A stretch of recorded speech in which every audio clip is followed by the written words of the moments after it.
ఇంట్లో యజమానులు ఉండగానే ఇంటి తలుపులు తీసి దొంగతనాలకు పాల్పడుతున్న నిందితుడిని పట్టుకున్నామని క్రైమ్ డీసీపీ వెంకటరత్నం తెలిపారు. గతంలో నిందితుడిపై 13 కేసులున్నాయని తెలిపారు.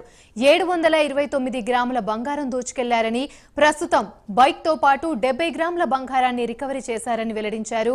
ఇక ప్రజలు తాళాలు వేసి వెళ్లేటప్పుడు జాగ్రత్తగా ఉండాలని డీసీపీ సూచించారు.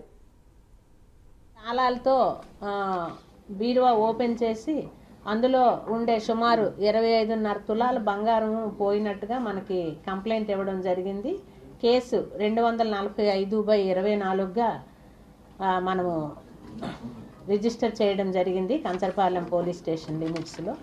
అప్పటి నుంచి కూడా అసలు మనకి వాంటెడ్ క్రిమినల్ నేను వచ్చిన నుంచి కూడా ఆల్రెడీ మనకి ఎంవీపీలో అండ్ కంచరపాలెం అదర్ 3 టౌన్ ఏరియాల్లో జరిగాయి. ఐడెంటిఫై చేసాం ముద్దాయిని, బట్ చెక్కడు దొరకడు అనే విధంగా చాలా మాకు కూడా ఛాలెంజింగ్ టాస్క్ అయ్యింది.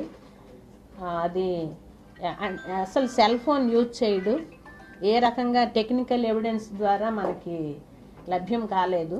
గతంలో అయితే కేసెస్ విజయవాడలో ఉన్నాయి, గుంటూరులో ఉన్నాయి. ఆ కేసెస్లో అరెస్ట్ అయ్యాడు. అంటే మొత్తం 13 కేసులు బిఫోర్ ఇప్పుడు క్యాచ్ చేయక ముందు 13 కేసుల్లో అరెస్ట్ అవ్వడం జరిగింది. జైల్లో కూడా ఉన్నాడు. సో ఆ తాళాలతో బీరువా